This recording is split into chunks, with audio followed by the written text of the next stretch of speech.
সুপ্রিয় দর্শক, আসসালামু আলাইকুম। আজকে খুবই মজাদার একটি বিকেলের নাস্তা নিয়ে হাজির হলাম আমার রান্নাঘরে। চলুন দেখে নেওয়া যাক এই নাস্তা রেসিপিটি আমি কিভাবে তৈরি করলাম। এর জন্য প্রথমে আমি নিয়েছি চিকেন, আর চিকেনের টুকরোগুলোকে আমি লবণ দিয়ে সিদ্ধ করে নিয়েছি। মাংস সিদ্ধ হতে হতে এদিকে আমি সবজিগুলো কেটে নিচ্ছি। তো প্রথমে আমি গাজর গ্রেট করে নিচ্ছি। তারপর গাজর গ্রেট করা হলে একটি আলু ছিলে তারপর কিন্তু গ্রেট করে নিচ্ছি। গাজর এবং আলু গ্রেট করা হয়ে গিয়েছে।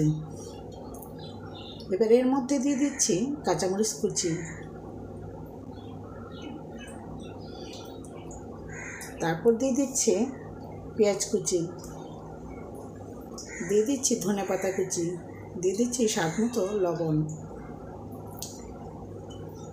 এবার দিয়ে দিচ্ছি জিরের পাউডার, দিয়ে দিচ্ছি গরম মশলার পাউডার আর আদা রসুন বাটা। এবার দিয়ে দিলাম সিদ্ধ করে রাখা চিকেনগুলো, আর দিয়ে দিচ্ছি এখানে ময়দা বাইন্ডিংয়ের কাজ করবে। ভালো করে আমি মেখে নিচ্ছি, খুবই ভালো করে মেখে নিতে হবে।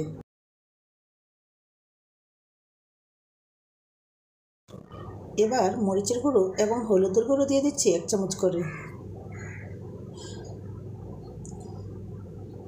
ভালো করে মাখিয়ে নিচ্ছি। আর এদিকে ব্রেড ক্রাম্বে দিয়ে দিচ্ছি হলুদ এবং মরিচের গুঁড়ো এবং ভালো করে মিশিয়ে নিচ্ছি। আর এবার হাড্ডিগুলোতে এই পেস্টগুলো লাগিয়ে সুন্দর শেপ করে নিচ্ছি।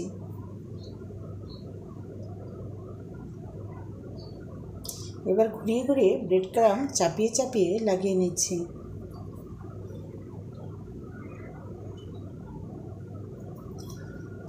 তেলটাকে গরম করে এবার ভেজে নেওয়ার পালা। এক পিঠ যখন লাল লাল হয়ে যাবে তখন কিন্তু উল্টে আরেক পিঠ ভেজে নিতে হবে। আর এর মধ্যে চুলাটা কিন্তু মিডিয়াম টু লো হিটে রেখে ভেজে নিতে হবে একটু সময় নিয়ে। যত ভাজাটা ভালো হবে খেতে কিন্তু ততটাই টেস্ট হবে।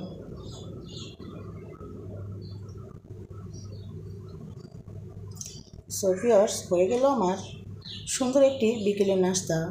ভালো থাকবেন। আল্লাহ হাফিজ। আসসালামু আলাইকুম।